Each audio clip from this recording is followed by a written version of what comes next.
Es momento de presentar Mensaje que Restaura. Un programa donde encontrará la exposición del Evangelio de Jesucristo en voz del pastor Wilber Rodríguez. Le invitamos a acompañarnos en el estudio de hoy.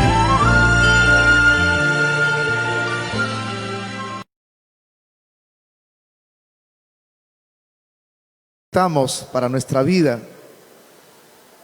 y danos sabiduría, discernimiento, retentiva.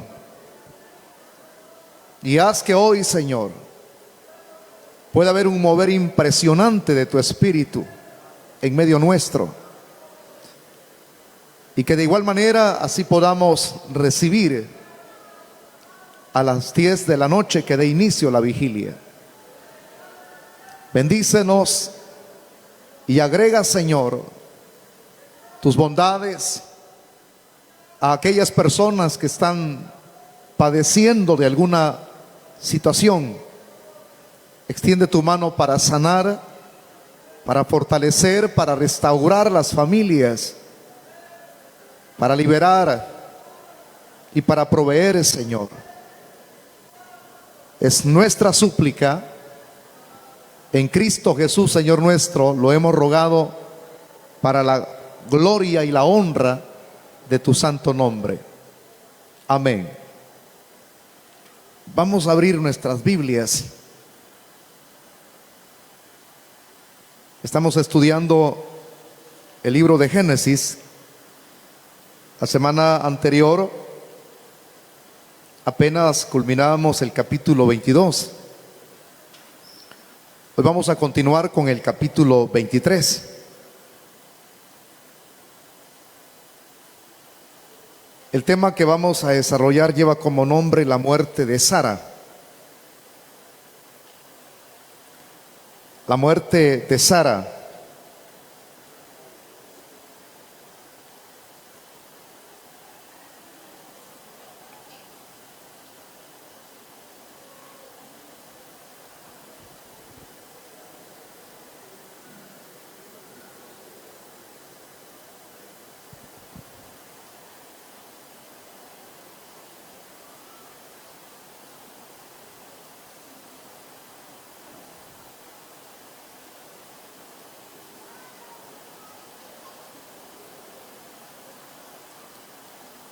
Dice la Biblia, la palabra del Señor, en el versículo número 1 y 2, esos son los que vamos a leer para explicarlos. Dice la Escritura: fue la vida de Sara 127 años. Tantos fueron los años de la vida de Sara. Y murió Sara en Kiriat Arba, que es Hebrón, en la tierra de Canaán. Y vino Abraham a hacer duelo por Sara y a llorarlas. Repito las expresiones del versículo 2. Y murió Sara en Kiriat Arba, que es Hebrón, en la tierra de Canaán. Y vino Abraham a hacer duelo por Sara y a llorarla. Hasta ahí vamos a dejar la lectura. Por favor, tome su asiento si es tan amable, hermanito.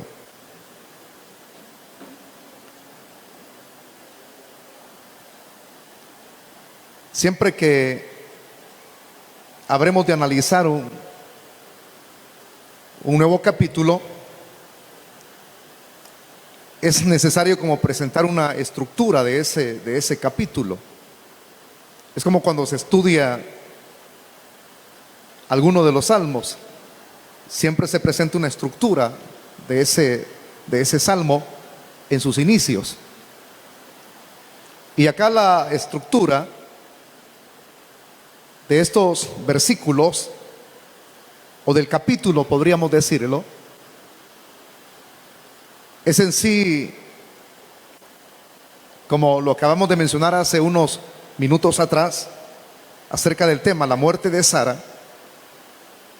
De eso esencialmente se trata el inicio de este capítulo 23. Y conforme vayamos avanzando dentro de la misma estructura, se van a ir presentando como los avances de lo que es en sí la promesa de Dios en la vida del hijo de la fe, que es Isaac. Cuando digo los avances, me refiero de manera literal a lo que es en sí la multiplicación de lo que es la descendencia de Abraham en Isaac, que en el momento no se daría de una manera inmediata, sino que de manera paulatina, porque lo que se va a presentar dentro de la estructura es que para que esa extensidad o multiplicación se dé, lo primero que tiene que suceder es que se le tiene que buscar esposa al hijo de la promesa, que es Isaac. Y de allí Dios se encargaría de que a esa mujer, la cual Dios escogería para Isaac, entonces ella pudiese concebir de manera ordenada. Isaac pudiera engendrar y ella pudiera concebir, y de manera sucesiva entonces ella tendría que dar a luz, y así era como habría de multiplicarse esa descendencia, de donde más adelante, con miles de años después, es donde vendría precisamente el Mesías. Estamos hablando de una generación patriarcal, porque no solamente quedaría Abraham, sino que se daría, después de Abraham, ya nace Isaac, que ya lo hemos visto en la historia, y luego posteriormente nacería lo que es en sí Jacob y Esaú, la generación patriarcal. Al presentar de manera resumida, que no es el todo por el todo, la estructura de la cual está conformado el capítulo 23, al menos al presentar lo más esencial, ya tenemos una base entonces de donde desprender para poder explicar lo que son los primeros versículos. Y comenzamos con el primer tema, que es la muerte de Sara. Cuando uno lee estos versículos, si uno no tiende a indagar, a inquirir con respecto a estos versículos, uno pudiera como llegar a la conclusión que no hay nada que sacarle a estos dos versículos. Eso sería el expresar de una persona que no se preocupa en inquirir. Yo diría el expresar de una persona negligente. Pero cuando uno inquiere y profundiza en lo que son estos dos versículos,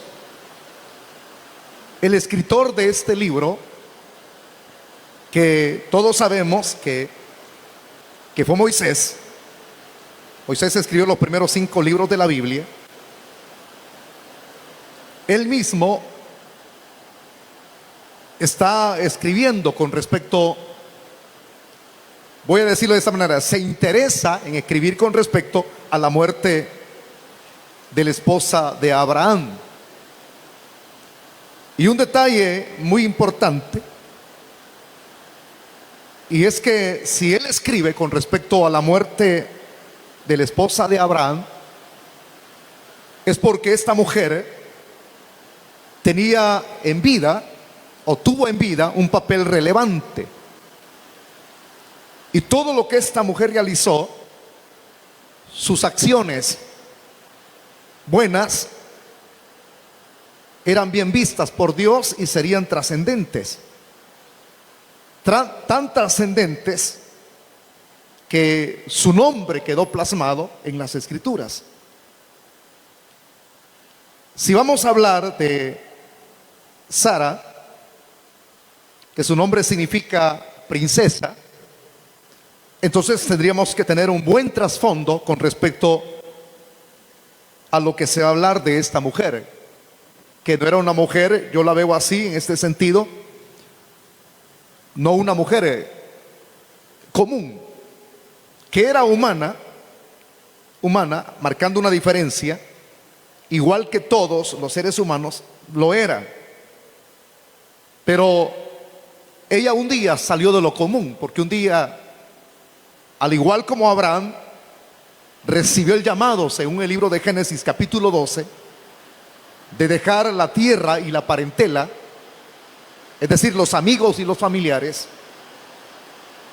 No solamente Abraham recibió ese llamado, sino que también ella como esposa, porque ella era parte de ese núcleo familiar.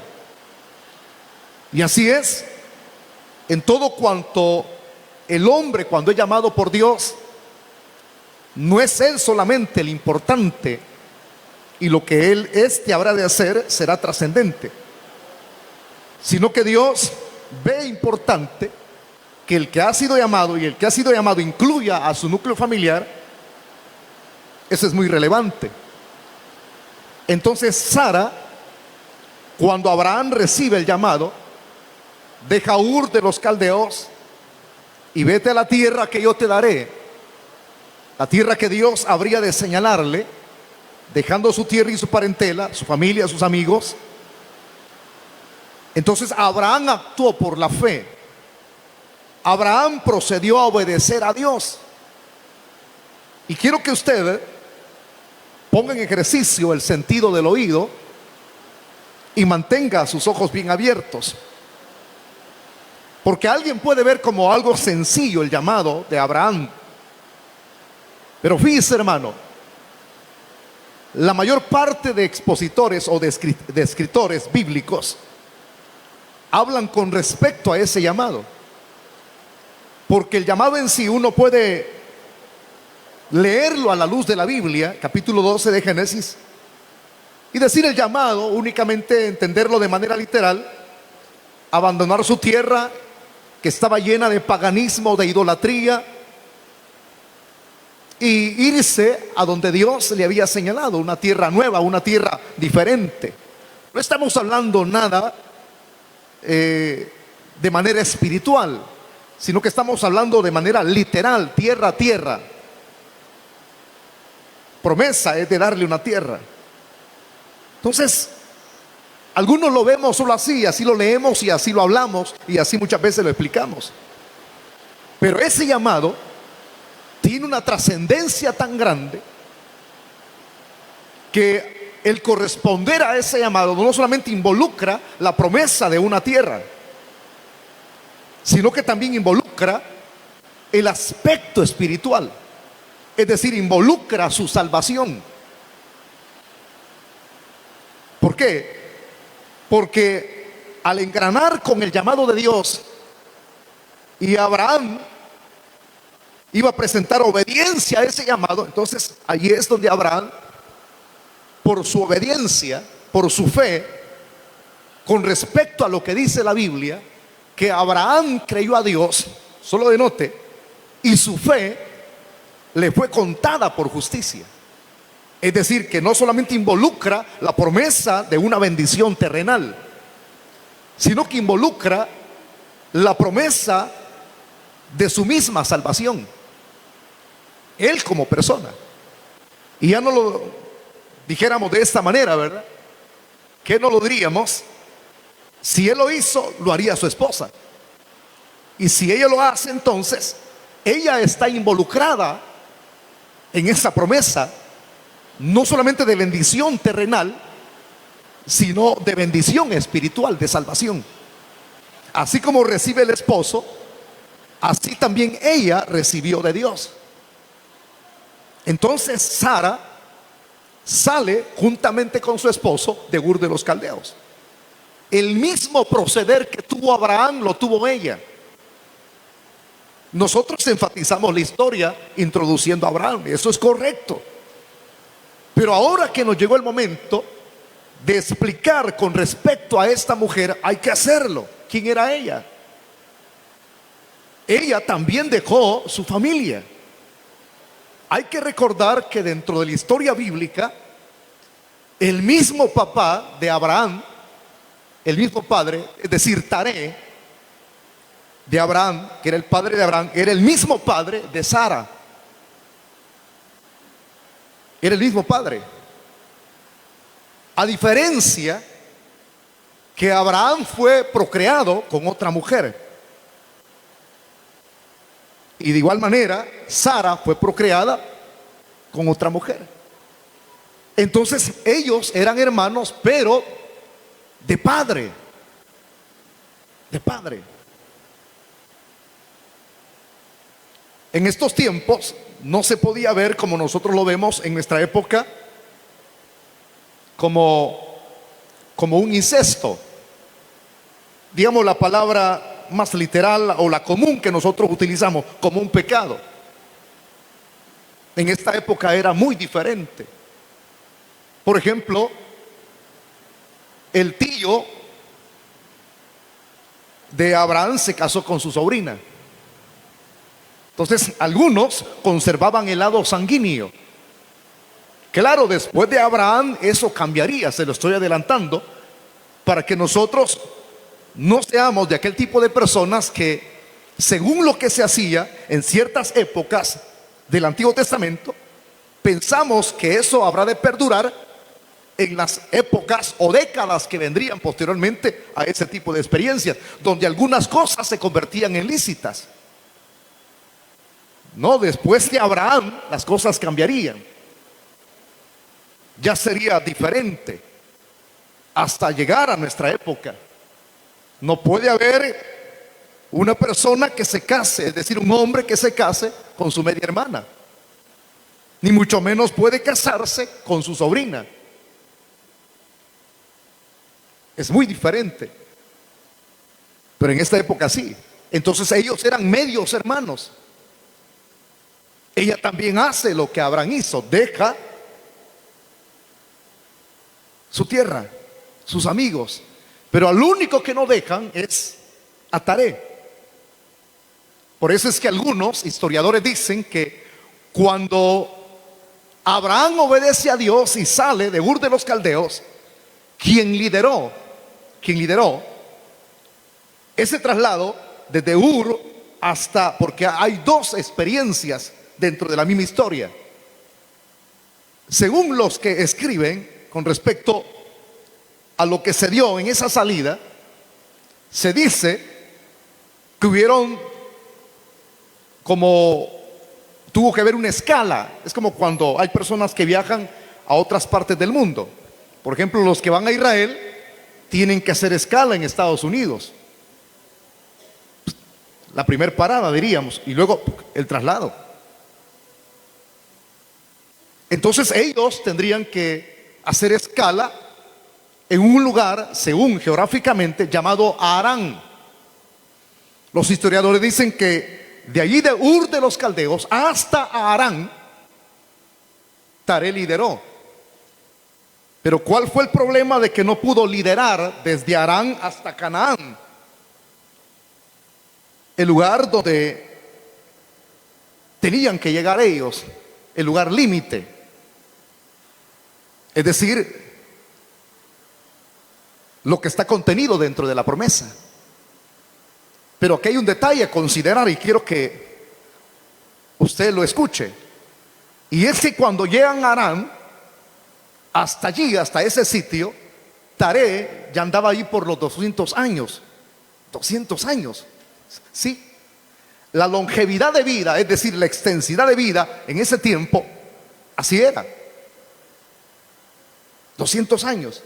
Entonces una persona de 200 años ya no tiene la capacidad de caminar un trayecto como el que habían caminado. Yo se lo voy a presentar porque para dar a conocer esto uno tiene que estudiar geografía. Y véalo usted, si Abraham recibe el llamado y tarea habrá de liderar hasta Harán, ahí va involucrada Sara, la princesa, su esposa. Y solo vea esto, ahí es donde esta mujer comienza a presentar como ciertas características muy encomiables. El anciano ya para cumplir 200 años, Sara, su mujer, que estaba joven, según los escritores, el trayecto desde Ur hasta Harán eran 1100 kilómetros a pie. O sea que Sara caminaría 1100 kilómetros, sí, desde Ur hasta Harán. Increíble lo que esta mujer hacía. Desde ahí podemos denotar ya las primeras características que Sara tenía. ¿Cuál? Hay una expresión que aparece en el capítulo 1 del libro de Josué. Dios le dice a Josué estas expresiones: esfuérzate y sé valiente. Esa expresión, tomo una de ellas, la expresión esforzarse, y se la coloco a Sara. Si caminó ese trayecto de 1100 kilómetros hasta Harán, la primera parada, eso significa que Sara era una mujer esforzada, igual que ustedes, que le gusta venir a los ayunos, le gusta venir a las vigilias. No hay problema si pues de repente ya no hay transportes, usted se viene a pie, igualita a usted. Caminar 1100 kilómetros. Usted podrá juzgar lo que yo estoy expresando, enseñándole, porque alguien puede recordar y decir: ¿acaso no habían medios de transportes en esa época? Habían caballos, habían camellos. Pero según los escritores, los expositores, caminaron a pie. Abraham y Sara eran jóvenes. Eran jóvenes. Entonces hasta allí tuvieron la fuerza de llegar, la capacidad para poder llegar hasta Harán. Pero ahí no dura todo. Hasta allí lideró Taré, hasta ese sitio. Pero de ahí, de la parte esa de Harán, dicen algunos escritores que por lo menos tardarían en llegar de Harán hasta Canaán un aproximado de casi de 7 a 8 semanas. ¿Qué es decir 7 a 8 semanas? ¿Cuánto tardarían de allí para caminar a pie hasta Canaán? Un aproximado casi de 2 meses.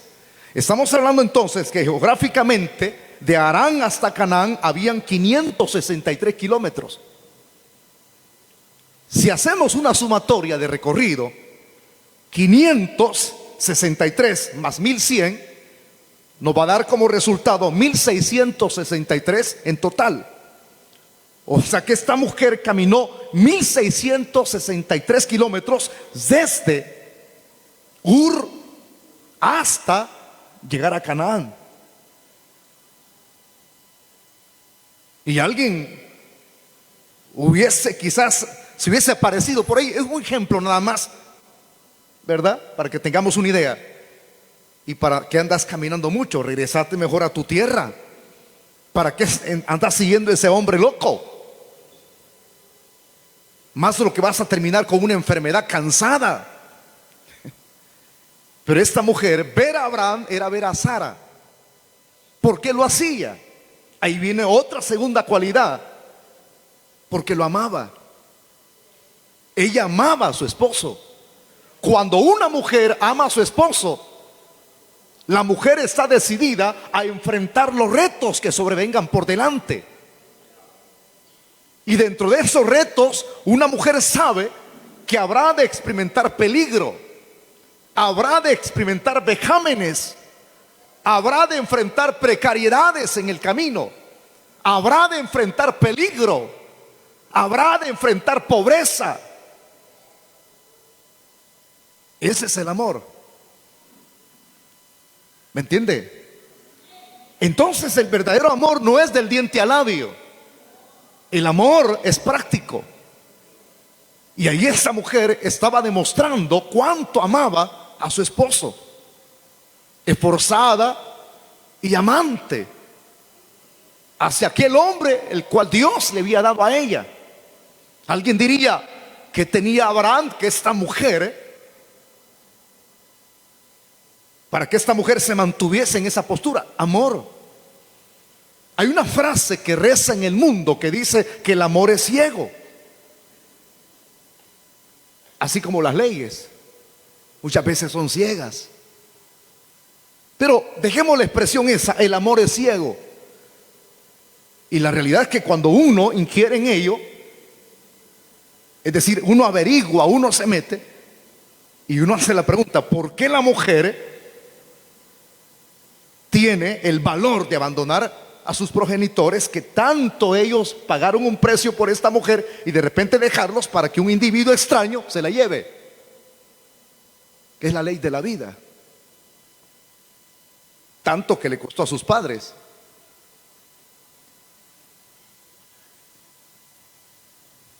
Es el amor lo que hace que una mujer deje su casa, deje su papá, deje su mamá, y le permita a la mujer misma enfrentar experiencias diferentes. Yo he escuchado frases como estas.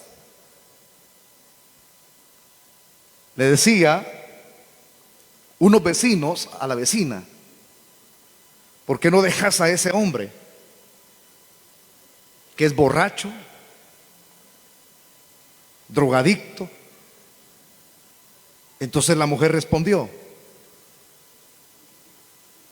no puedo dejarlo, porque yo no quiero que mis hijos crezcan sin papá.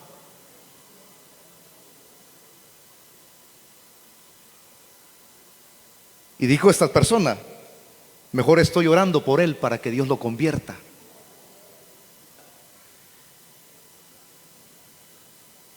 Claro, en ese mantenerse de obediencia hay un límite, porque si un borracho y el hombre tiene un carácter y comienza a abusar de sus hijos y de su mujer, una mujer no puede estar involucrada en un asunto de ese, estar viviendo en un infierno. Nadie es obligada. Todo matrimonio, desde el momento en que esa persona establece una relación con esa persona, y máximo cuando procrean hijos, el objetivo es que todo matrimonio sea feliz y no sea desdichado. No hay un infierno, no se vive un infierno. Pero esta mujer es ejemplo. Amaba a su esposo. Pues sí, porque para caminar 1663 kilómetros en total no es de cualquiera. Y ya no digamos añadiendo las situaciones difíciles que habrían de enfrentar. Mire, hermano, una mujer es capaz de enfrentar pobrezas porque ama. Es capaz de enfrentar insultos. Supe de una conocida mía, es profesional, una mujer que estudió 8 años en su carrera. Se enamoró de un familiar. Era amor. Estuvo decidida y le dijo a la mamá: quiero casarme con él. Estamos hablando de algo lícito. ¿Qué hizo la madre? Dice que le dio una gran tunda, tratando de darle un escarmiento para que ella entendiera, pero que había amor. Se casó. Sé que una mujer puede aguantar pobrezas, puede aguantar lo que sea, pero cuando su dignidad es pisoteada, es una cosa diferente.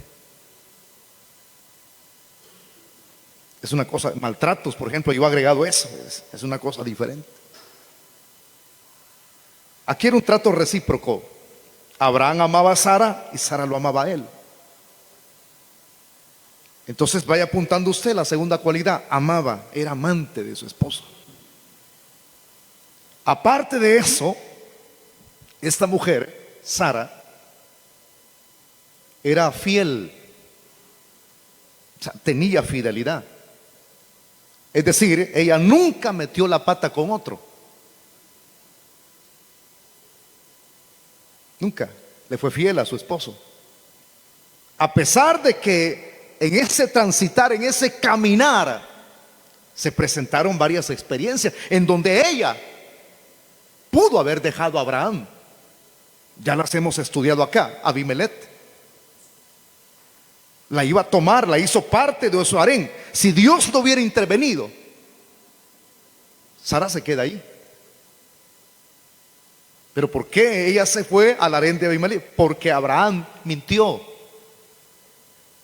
Claro, uno tiene que ver el otro lado, vea que no es del todo una mentira, porque él dijo que era su hermana y en realidad era su hermana.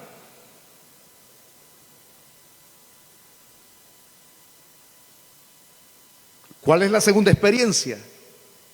En Egipto, cuando Abraham desciende, el faraón quiso haber tomado a Sara como su mujer. Ya bien hubiese podido andate Abraham, aquí me quedo con mi faraón, con mi fara. Está más guapo que vos. En esas experiencias se hizo de notar que esta mujer no era una mujer común. Alguien me preguntaría, ¿por qué, pastor?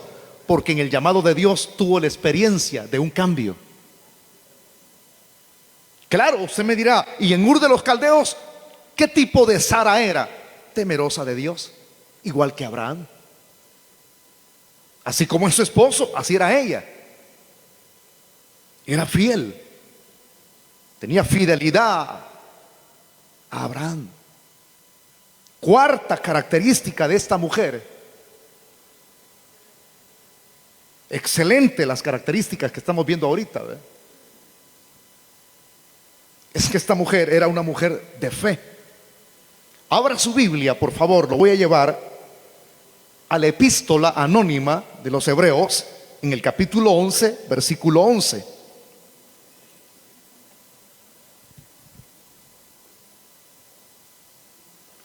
Hebreos 11:11. Cuando lo tenga, usted me responde con un amén fuerte.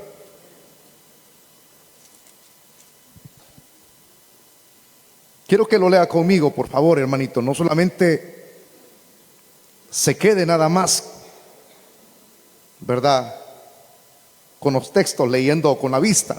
Lea a voz en cuello, es decir, a voz fuerte. ¿Qué dice el versículo 11? Por la fe también la misma Sara, siendo estéril, recibió fuerza para concebir y dio a luz aún fuera del tiempo de la edad, porque creyó que era fiel quien lo había prometido. Era una mujer temerosa de Dios. Mantuvo en su corazón las promesas de Dios como Abraham. Una mujer que mantenga lo que ha escuchado y que se le ha dado a conocer a su esposo, ella lo mantiene también. Ella creía que Dios es fiel, aleluya, porque creyó que era fiel el que lo había prometido. Se mantuvo en esa fidelidad. Era temerosa de Dios. Estamos. Pero vea usted esto, de aquí, ya, porque hay más cualidades, pero yo no quiero basarme solamente en todas las cualidades en el desarrollo de esta temática. Vamos a presentar también las debilidades de Sara, porque era un ser humano igual que usted, igual que yo. Pero veamos que de todas estas buenas cualidades, Cristo tuvo un apóstol de los 12 llamado Pedro. Pedro, en una de sus epístolas, va a colocar a esta mujer como un modelo para las mujeres de su tiempo y de las generaciones que vendrían hasta llegar a nuestra época. Veamos entonces qué dice Pedro con respecto a Sara. Primera de Pedro, capítulo 3, el versículo 5 y 6. Ahí está cerquita, hermanito, búsquelo por favor.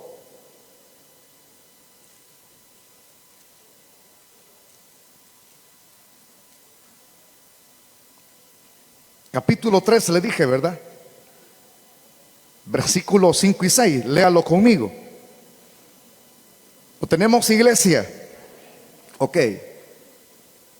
Dice, porque así también se ataviaban en otro tiempo aquellas santas mujeres que esperaban en Dios, estando sujetas a sus maridos. Y presenta el ejemplo, el modelo, como Sara obedecía a Abraham llamándole Señor, de la cual vosotras habéis venido a ser hijas, si hacéis el bien sin temer ninguna amenaza.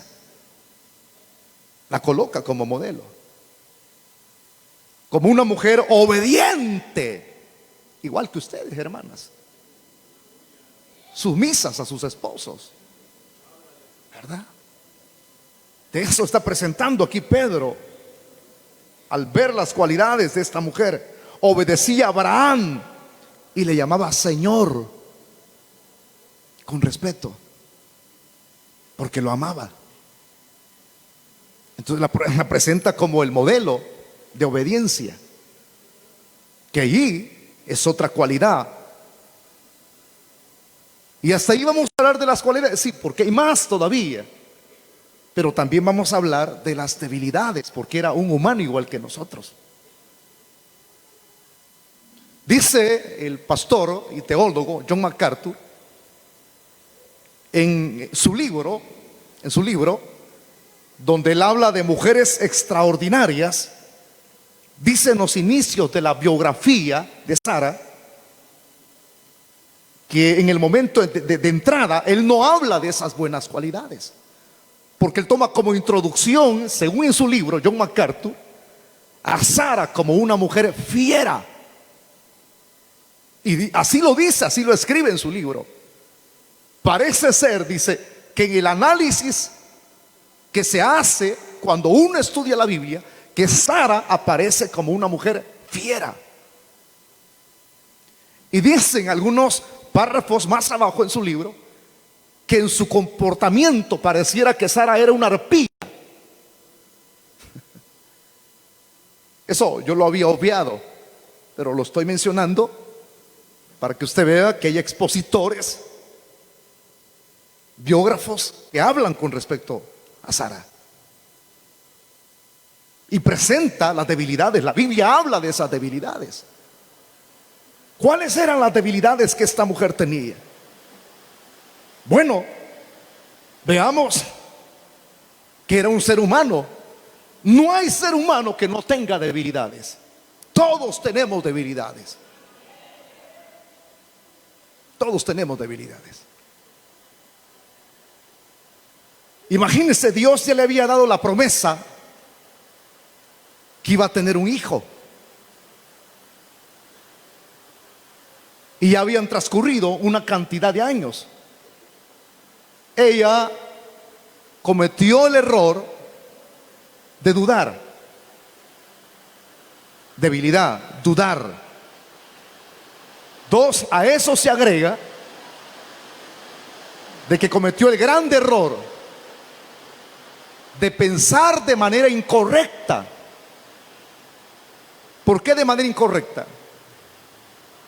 Porque conocía las costumbres que había en las ciudades de alrededor de su época, y le dice a Abraham: toma a la sierva Agar y procrea un hijo con ella.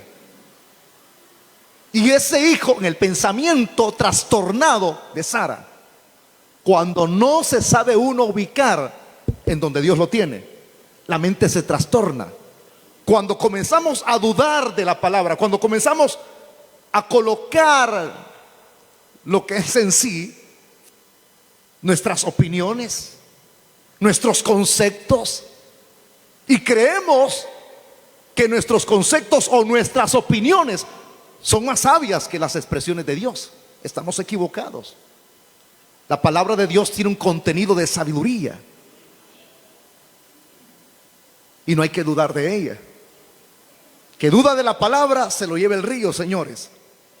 Ella entonces dudó, se desesperó y asimila las costumbres de los demás. Aquel ni lento ni perezoso tomó a la mujer, pensando que el hijo de la mujer iba a ser de ella. Error. ¿Por qué? Porque eso no es aceptable por Dios. Fue un error grande, que hasta este momento han transcurrido miles de años, y ese error de Sara está costando vidas en el Medio Oriente. ¿Por qué? Porque el hijo el cual Abraham procreó con esclava es Ismael. Los palestinos, los árabes, son descendientes de Ismael. El hijo de la esclava no podría convivir con el hijo de la promesa. Y ahí es donde más adelante el apóstol San Pablo en sus epístolas saca de allí, de esos dos hijos, una alegoría. Una alegoría. Tanto del hijo de la esclava como el hijo de la promesa. Pero no quiero meterme en el desarrollo o a profundizar en la alegoría, sino que estamos hablando de esto, el error de Sara. Está viendo que ella era una mujer con errores. Todo ser humano tiene errores. De los errores y de los horrores uno tiene que aprender, pero hay quienes no aprenden. Y esos errores que cometemos son pecados. Eso estuvo incorrecto. Dios no aprobó eso. Dios no lo avaló. Y veamos, segunda característica errónea de su debilidad como mujer: era enojona. Ese error trajo repercusiones. Todo error que uno comete a los ojos de Dios, uno tiene que tragarse los frutos o comérselos de ese mismo error. Porque lo que uno siembra, eso cosecha. Entonces veamos qué ocurrió. Más adelantito, según historia, dice que la esclava comenzaba a verla con menosprecio. Hasta allí ella no supo aguantar. ¿Qué hizo cuando la esclava procedía de esa manera? Le echó la esclava, claro, Sarai, o Sara, como decimos, que es la expresión correcta, Sarai en el hebreo. La mujer, de tanto tratarla de manera pésima, huyó hacia el desierto. Y allá Dios le dijo que fuera y se sujetara a su ama, a Sara, a Agar. Pero más adelante sucede otra cosa más fuerte. Y es que cuando Ismael tenía 13 años y Isaac lo estaban destetando, dice la Biblia que Ismael se burló de su hermano Isaac. Ahí es donde ella explotó y le dijo a su marido, a Abraham: echa a la esclava con su hijo. Explotó. Porque cuando uno presenta las cualidades, puede usted engañarse y decir: ay, qué mujer más contentita, ay, qué mujer más sumisa, ay, qué quiere mi Señor, quiere chocolatito, quiere cafecito. No, pero no vemos a aquella mujer que dice: ya te lo voy a restregar en la cabeza. Así nos imaginamos nosotros a una mujer perfecta. Todo aquel que ha sido engendrado y la mujer lo concibe en su vientre y es dado a luz, todo ser humano venimos con errores. Mientras estemos en este cuerpo, los tendremos. Y ahí está la mujer con sus errores. ¿Y qué más? No voy a hablar de más errores. Me gusta más hablar de las buenas cualidades que la gente tenga. Ojalá que así sea usted. Ahí está plasmado en la Biblia. Pues ahora, ¿por qué de todos Estos ejemplos que hemos hablado, ni hemos ni tocado ni el primer versículo. Pues esta mujer que era linda, porque era una mujer linda, con esas cualidades que la ceñían. Una mujer puede ser feíta, pero si tiene cualidades espirituales, es linda. Pero esta mujer tenía las dos cosas: cualidades que merecen encomio, y era hermosa.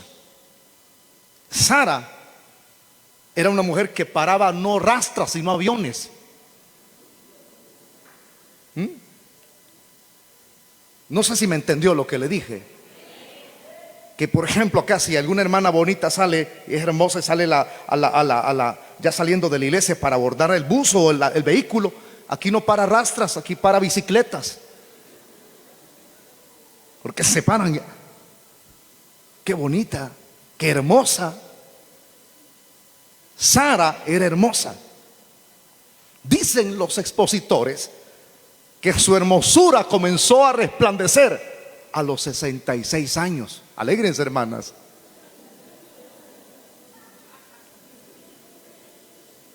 A los 66 años se mantenía fresca y hermosa que cuando estaba joven. No para que rápido le hayan notificado a Abimelech y al faraón que allí había entrado una mujer incomparable de las otras mujeres que habían en esa nación. Porque para que un rey tuviera un harén, el harén consistía en elegir las mujeres más bonitas y hermosas que hubiera en la ciudad, no cualquiera. Entonces rápido llevaron la noticia a faraón: vayan a traérmela, dijo. Ya ve que hasta paraba faraones.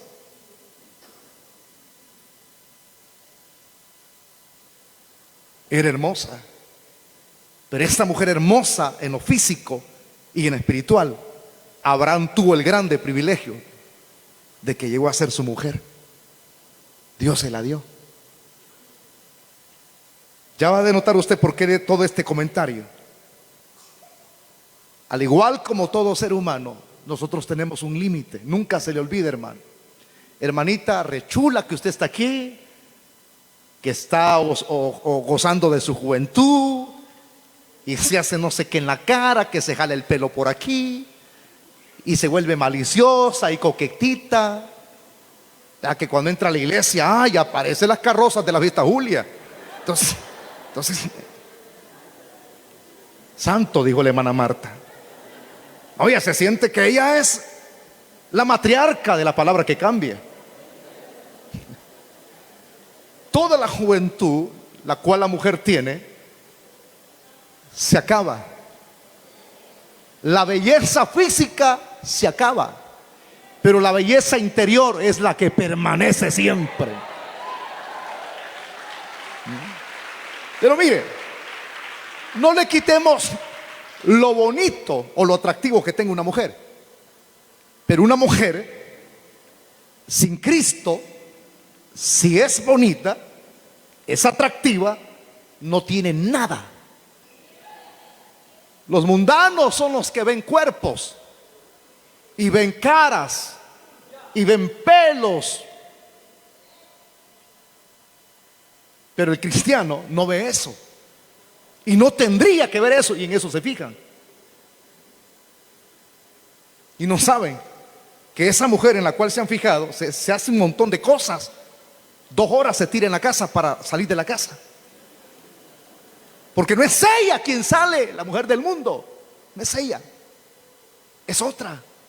Yo estuve viendo en el internet hoy, en el celular ponen, dice ahí, el Señor dice: me gusta la mujer que es fogosa, y sale una mujer con tenis y lentes, y sale a otro lado la mujer arreglada. Entonces ahí le preguntan: ¿por qué? Porque ella tiene doble vida, dice.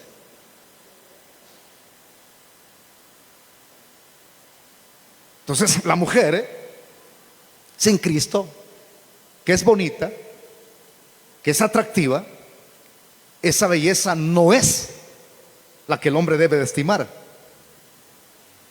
sino la belleza interior. Porque la belleza física externa, con una enfermedad, con un accidente que haya, o que con este calor que está haciendo, y esa mujer vaya a la playa, y como los rayos ultravioleta del sol están produciendo cáncer, una media quemada en la cara, esa mujer ya no sale. Su autoestima está por el suelo. Me gusta la experiencia de una película salvadoreña.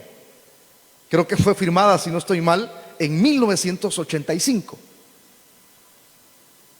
Ella es la salvadoreña y su esposo es el extranjero. Si no estoy mal, él nació en Francia y se casó con esta salvadoreña. Un hombre con un coeficiente intelectual de los más impresionantes en Europa. Casarse con una salvadoreña, se casó. El hombre vio belleza en esta salvadoreña, y era una salvadoreña no que se ve ahí en la fotografía con un gran físico, no. Según, porque yo vi la película salvadoreña, yo la vi. Aquí es raro que ese tipo de películas vengan. Entonces, se casan. El hombre, un catedrático universitario, un intelectual, impartía clases de filosofía, un intelectual, un hombre que leía. A los años, el hombre sufre un problema en el cerebro. Comienza a debilitarse su cuerpo, comienza a enfermarse, comienza a perder todo lo que él había estudiado. Pierde la memoria, todo. Lo expulsan de la universidad. Eran prósperos cuando se casaron, porque ella se fue a vivir con él al extranjero. Pero lo que este hombre vio en aquella mujer era una riqueza no externa, sino interna. Porque cuando ya estuvo arruinado y él llegaba a la universidad y los alumnos lo veían porque lo tenían en alta estima a esta persona, pero ya no le hacían caso. Entonces lo expulsaron de la universidad, se quedó en una pobreza total. Y su esposa, en medio de la pobreza, ahí estuvo con él, hasta que él se fue recuperando de manera paulatina y fue yendo a la universidad. Y poco a poco él fue recobrando nombre. Y había una sala en donde solamente se sentaban las mentes más relumbrantes que habían en esa época. Y habían cuadros de esas mentes, es decir, personas con un coeficiente intelectual muy desarrollado, no cualquiera, mente científica. Y él comienza a recuperar. Pasó más de 15, 16 años en esa recuperación. Pero lo encomiable de esta película es que deja una enseñanza. Mientras esos 16 años fue de calvario, de sufrimiento para ella en la casa, ella se mantuvo fiel. Y es lindo que cualquiera al ver eso le derrama lágrimas. Allí permanece hasta que él, porque es un gran escritor, escribió libros. Ese libro fue llevado a la cinematografía de Hollywood. Una salvadoreña fiel. No es como aquel tipo de películas de narcotraficante mexicano que dice, hay una película que se llama La Salvadoreña, una prostituta es. Mire cómo salen a representar al país. Como que dijeran, el salvadoreño en México, un malacate. Pero esta mujer es digna de imitar lo que yo le estoy presentando como ejemplo. O sea, la belleza de ella estaba en su interior. Porque andando con su esposo en la universidad y todos aplaudiéndole, volvió a clases. Ese tipo de mujeres son las que Dios estima. Estamos aquí, iglesia. ¿Cuántas mujeres están aquí conmigo escuchando el mensaje? Entonces esa belleza externa, física, se va.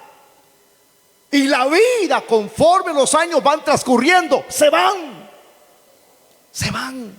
Hay un límite de nuestra vida. Usted puede leer las genealogías, que ya las estudiamos aquí en Génesis.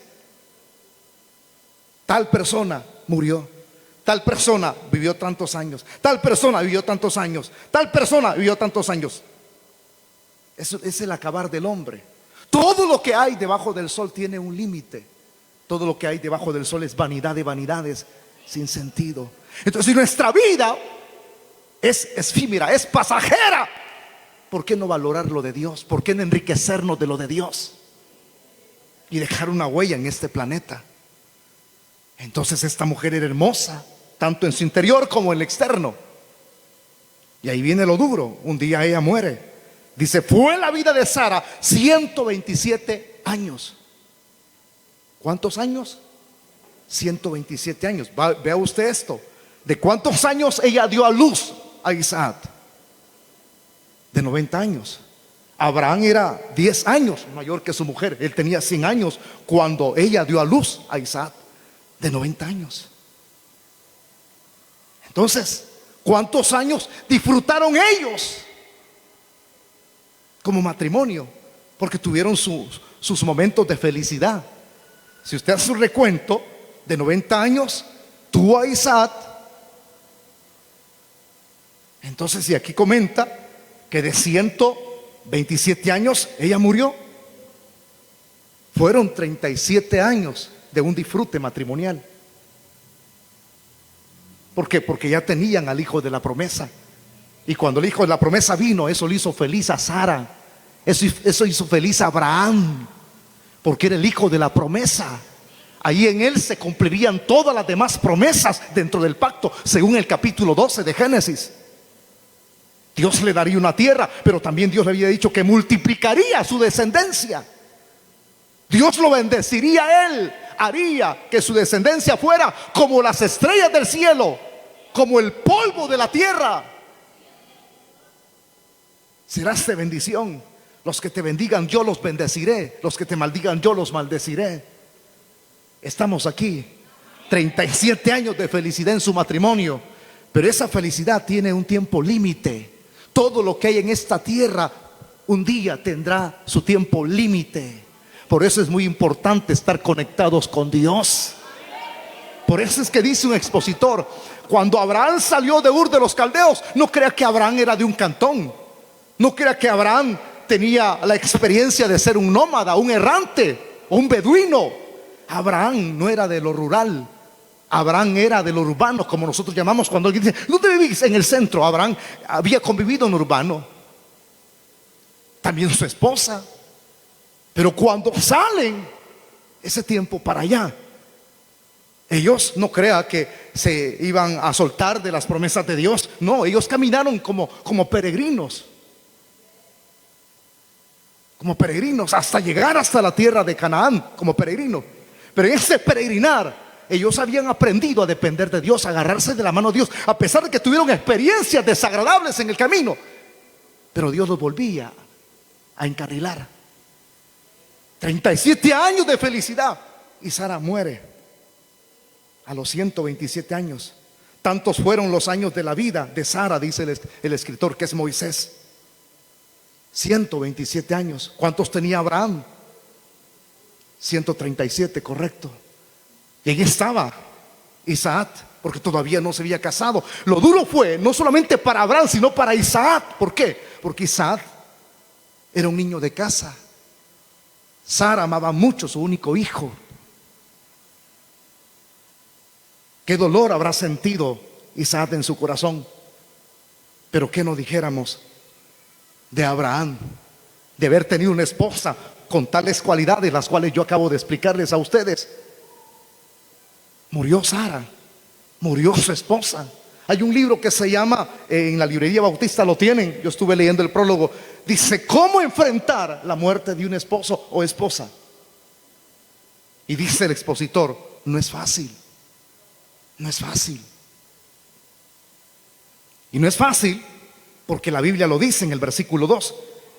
Y murió Sara, y presente lugar geográfico, dice en Kiriat Arba, que es Hebrón, en la tierra de Canaán. Allí murió Sara, en Kiriat Arba. Y dice el versículo, ¿cuál fue el comportamiento, la reacción de Abraham? ¿Cuántos estamos aquí? ¿Cuál fue la reacción de Abraham? Y dice, vino Abraham a hacer duelo por Sara y a llorarla. Algunos pueden decir, vino Abraham, significa que él no estaba allí en ese momento cuando su mujer murió. Y algunos dirían, ay, qué sencillo eso, vino y la lloró. No, ya vamos a ver que aquí es algo tremendo cuando la Biblia le explica a uno. la manera en que Abraham hizo luto de su esposa. Él no estaba en el momento de su muerte, entonces a él le avisaron, y allá vino Abraham cuando le avisaron y llegó. Y cuando él llega y ve a su esposa muerta, dice que hizo duelo. Repita la frase conmigo: hizo duelo por su esposa. ¿Por qué hizo duelo? Dirían alguien. Porque la amaba y porque fue una mujer extraordinaria. Porque era su esposa. Porque era la que se había mantenido fiel a él.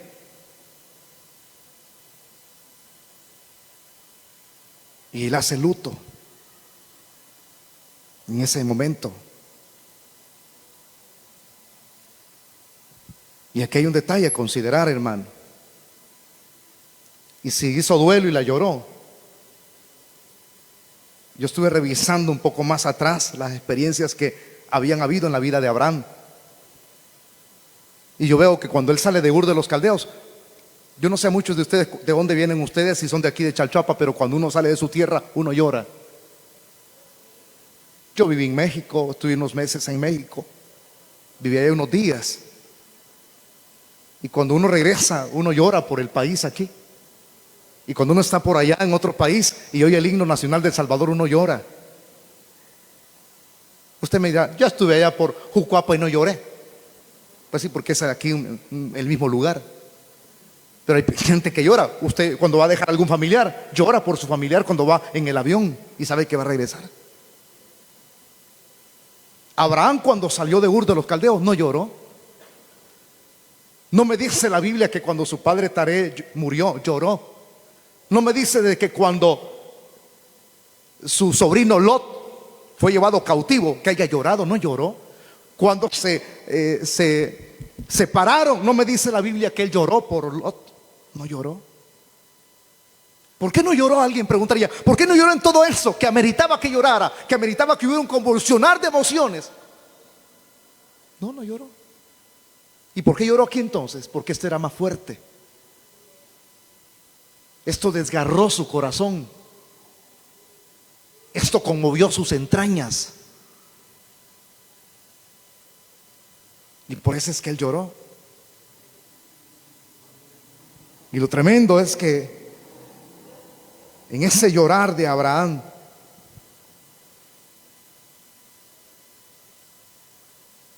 fue tan duro para él, porque el estar viendo a su esposa muerta, el recordar todas aquellas experiencias que habían vivido juntos, no era fácil.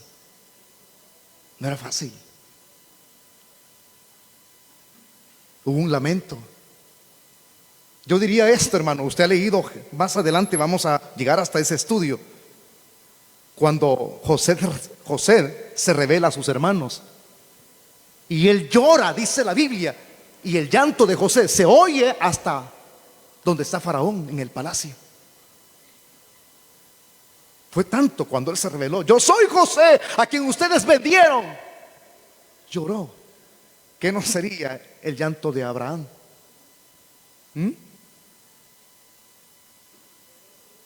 Y guardó luto por su esposa. Todo esto, alguien diría: hermano, ¿y por qué lloró Abraham? Mire, usted puede ser un hijo de Dios. Dios cambió su corazón como lo hizo con Abraham. Dios le dio salvación. Pero los sentimientos, eso es propio de nosotros. Un día nos va a pasar como la experiencia de Abraham a nosotros. Eso es duro, ver a un familiar partir. Pero usted tiene que tener conocimiento de esto, que para el Hijo de Dios, claro, la tristeza que produce la muerte, la partida de un familiar, esa tristeza que experimentamos, no es igual a lo del mundo. No es igual. Es muy diferente. ¿Por qué? Porque nosotros tenemos una esperanza. Pero aquí estaba llorando por su muerta, por su esposa. Entonces, cuando nos corresponda pasar una experiencia de este tipo, usted acuérdese de lo que dice la Biblia. Pero ¿qué dice la Biblia, pastor? Veamos lo que dice Primera de Corintios. Lo voy a llevar a lo que escribe el apóstol San Pablo. ¿Qué dice Pablo en el capítulo 15 a los Corintios? el versículo 55. Dice: ¿dónde está, oh muerte, tu aguijón? ¿Dónde, oh sepulcro, tu victoria? Dice: ya que el aguijón de la muerte es el pecado, y el poder del pecado, la ley. Y dice en el verso 57: más gracias sean dadas a Dios, que nos da la victoria por medio de nuestro Señor Jesucristo. En el momento cuando usted parta o parta algún familiar, si esa persona está conectado con Dios, tiene la vida de Dios, sepa que para nosotros la muerte ya no nos vence. La muerte ha sido vencida. Cristo la venció en la cruz del Calvario. Y son las expresiones que usa Pablo aquí. ¿Dónde está, oh muerte, tu aguijón? ¿Dónde, oh sepulcro, tu victoria? Ya que el aguijón es la muerte en el pecado, y el poder del pecado, la ley. Pero como Cristo la derrotó, lloraremos, sí, pero nuestra tristeza será diferente. Nuestra tristeza lleva una combinación de esperanza, que un día volveremos a ver a nuestra familia, si es que está en Cristo. ¿Entiende, hermano? Usted va a llorar, eso es normal. No somos tablas, no somos concreto. Somos seres humanos que amamos a nuestros seres queridos, que amamos a nuestra familia. ¿Qué dice Juan capítulo 11? Cuando el Señor habla aquí en Juan 11, el versículo 25 y 26. Yo se lo voy a leer a usted. Le dijo Jesús: yo soy la resurrección y la vida. El que cree en mí, aunque esté muerto, vivirá. Todo aquel que vive y cree en mí no morirá eternamente. ¿Crees esto?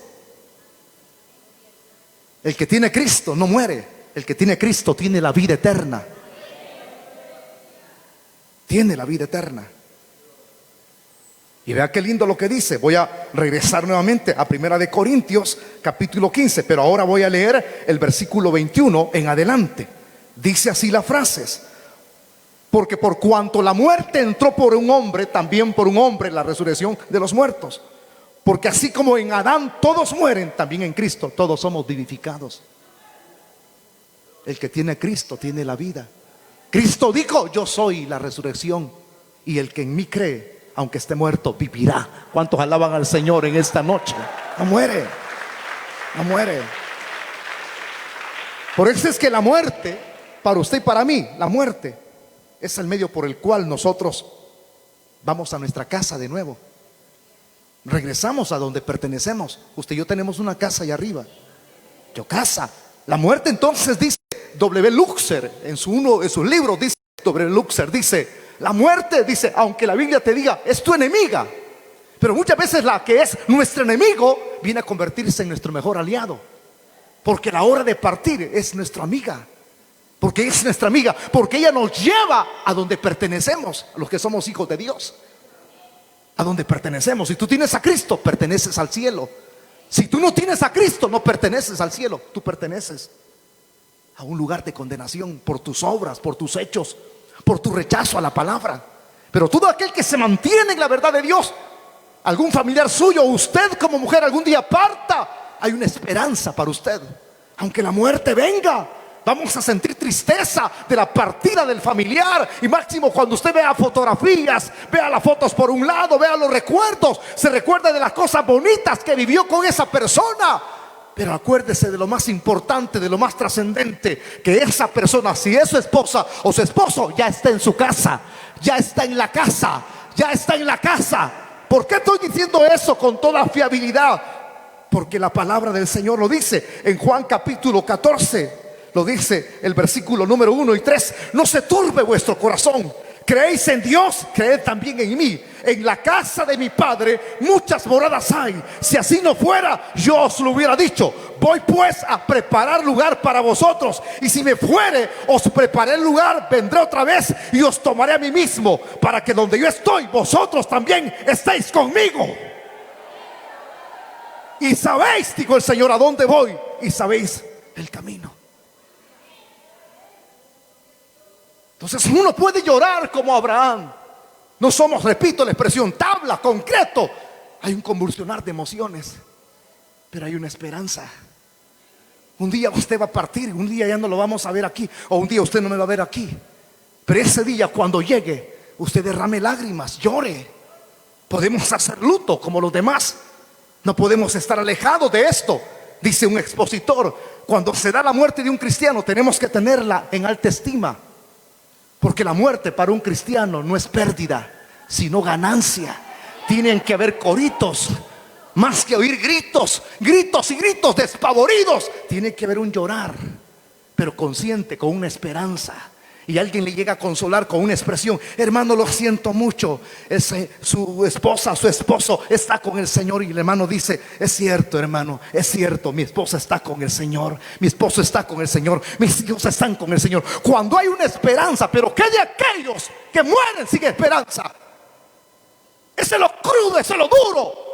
Hay una historia diferente a esta. ¿Cómo vamos a llorar los que están sin Cristo? Ese es lo más duro, hay más tristeza. Pero qué lindo es cuando tú entierras a alguien con una esperanza. Y tú dices: se lo llevó la enfermedad. Tú dices: se lo llevó el cáncer. Tú dices: se lo llevó tal accidente. No se lo llevó el accidente ni la enfermedad. Era el día en que el Señor tenía que llevarse. Y ahí es donde viene lo duro, lo crudo que enfrentar. Pero la esperanza es: un día lo volveremos a ver. Tenemos que estar conscientes de eso. Así es que, hermanitas, jovencitas, a enriquecerse de lo espiritual. Jóvenes, a enriquecerse de lo espiritual. ¿Por qué? Porque vana es la hermosura de una mujer que no tiene a Cristo. Es como el anillo en el hocico. Así dice la Biblia, dispénseme. Como el anillo, el hocico prendido en un cerdo. Así es la hermosura, vana la hermosura de la mujer que no teme a Dios. Pero de aquella que teme a Dios es bienaventurada, es dichosa. Esa es la gracia que Dios más estima.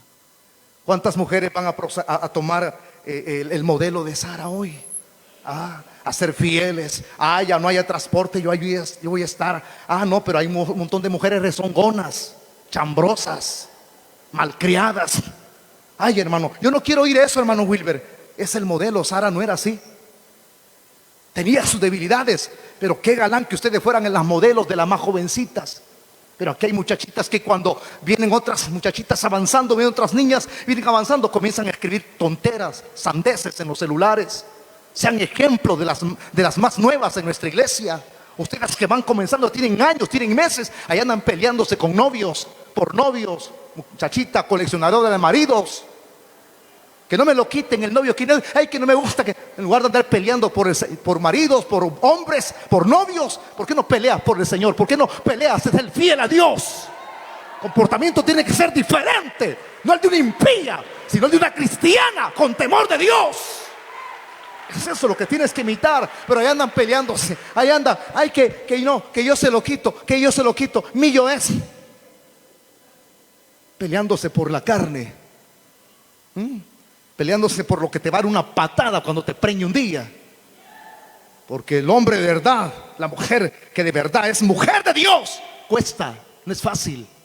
No es aquella que envía papelitos, recaditos en el celular, WhatsApp, escribime, ¿dónde nos vemos? En el Tiguilote. Esa mujer fácil. Si así es de fácil tu entrega en tu noviazgo, que no será después te va a dar una patada.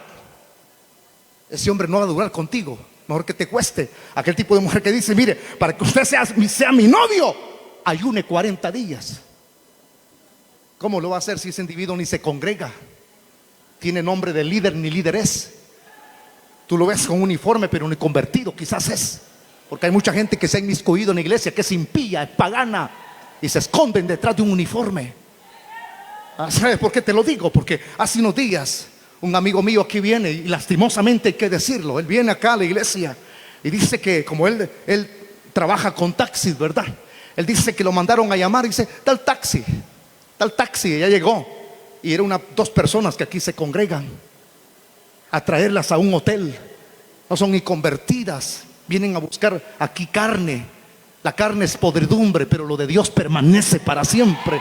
Es una cosa muy diferente. Se esconden detrás de un disfraz espiritual, religioso. Dios te conoce, pícaro, las sandeces que andas haciendo. Dios no puede ser burlado. Todo lo que el hombre siembra, eso mismo segará. Ahora, con contarte estas debilidades, Alguien puede decir, por eso es que yo no soy cristiano, por eso es que yo no voy a esa iglesia, por eso es que yo no me afirmo. No, tu compromiso es con Dios, no con el hombre. Si tú ves fallos de otros, ves fallos en las mujeres, ves fallos en los hombres, mejor tienes que ser tú. No quedarte criticando, irte al infierno como los demás. Para ser como ese no soy nada, no, sé mejor. Porque dentro de esa mezcla de cizaña hay hijos de Dios en este lugar. Hay hijas de Dios en este lugar. Levanten la mano las que son hijas de Dios. Digan amén pues. Mujeres que respetan a Dios, mujeres que son fieles a su marido, mujeres que están paradas en la brecha. No baratas, sino que están paradas en la brecha, aman a sus hijos, viven para sus hijos. Y no son cualquier persona. Esas mujeres son las que vamos a llorar un día aquí. Pero de aquellas que son fáciles, que andaban por las calles, lloraremos, pero de tristeza. Mantengámonos en la línea de Dios y que se escriba de nosotros como Sara. Claro, de ti no se ha escrito porque ya el canon fue completado, 66 libros, pero tu nombre está escrito en el libro de la vida. Démosle gloria a Dios en esta noche. Vamos a orar. Padre, te damos las gracias por tus bondades, por tus misericordias, Señor. Señor, te alabamos y te bendecimos. Aquí estamos, Señor, rindiéndote gloria, honor a ti.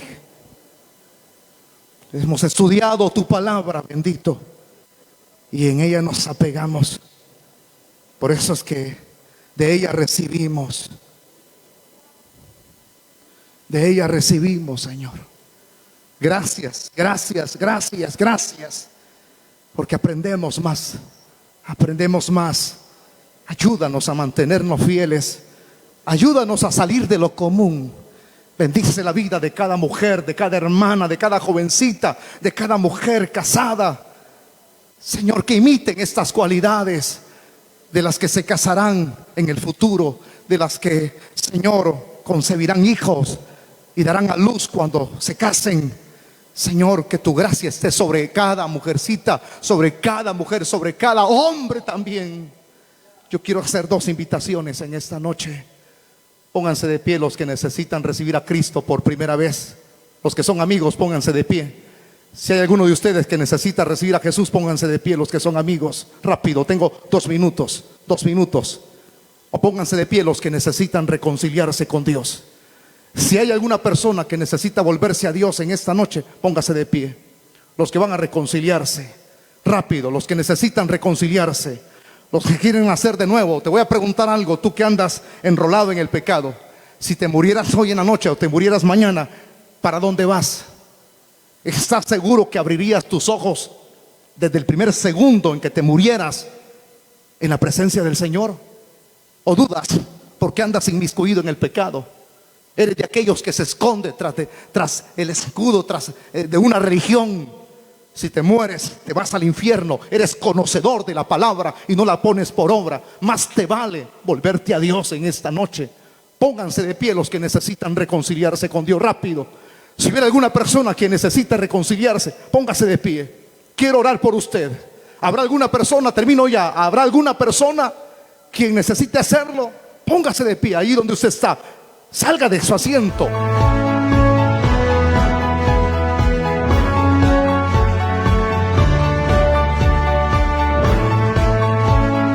Visión Cristiana, la palabra que cambia, presentó el poderoso mensaje de salvación.